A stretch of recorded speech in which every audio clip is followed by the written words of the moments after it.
A couple of months ago, we shared a special report about the concerns surrounding e-cigarettes. Now, we talked with school officials in State College at the high school where vaping is considered an epidemic.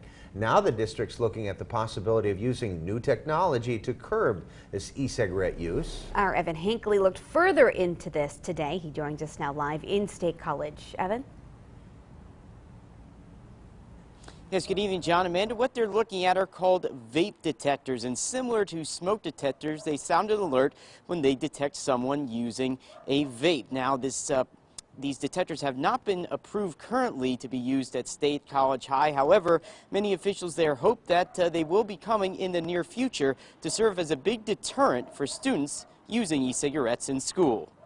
Unfortunately, where we are right now in the new year, we are still seeing a high number of vaping incidents within the school. During our Wednesday visit to State College High, School Resource Officer John Aston told us he'd confiscated 2 vapes the day before, and says reports of another vape in the school came in just before we arrived. He says an average of 5 to 7 vape cases come in a week, emphasizing the need to try something new, which in this case could be a vape detector, strategically placed in the school's bathrooms. That's where we're getting a lot of reports from. The detectors either sound an alarm or silently alert officers and administrators. Officer Aston says he's reached out to half a dozen other schools who use the new tech. A majority say they've found success, but that placement of the detectors is key. The ceiling usually works as long as it's not too high, and Officer Aston says putting them too low on the sidewall could tempt students to damage them. You're dealing with the risk of damaging the vape detectors, which are very expensive. Each one costs about $1,000. As the district looks into getting the new tech, Aston says in the meantime they've had a little help in finding vapes. We are getting a lot more student reports, meaning students are reporting,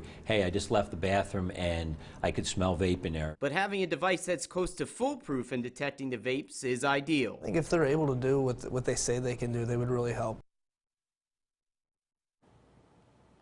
Now, at the moment, there's no timeline as to when a contract could go out in terms of those looking to bid on these detectors. Again, as I mentioned, they have not been approved by the school board at State College. However, if they were approved and were to go in, we're told they would be placed in all of the 8 large public bathrooms in the high school. Reporting live here in State College, Evan Hinckley, WTAJ News.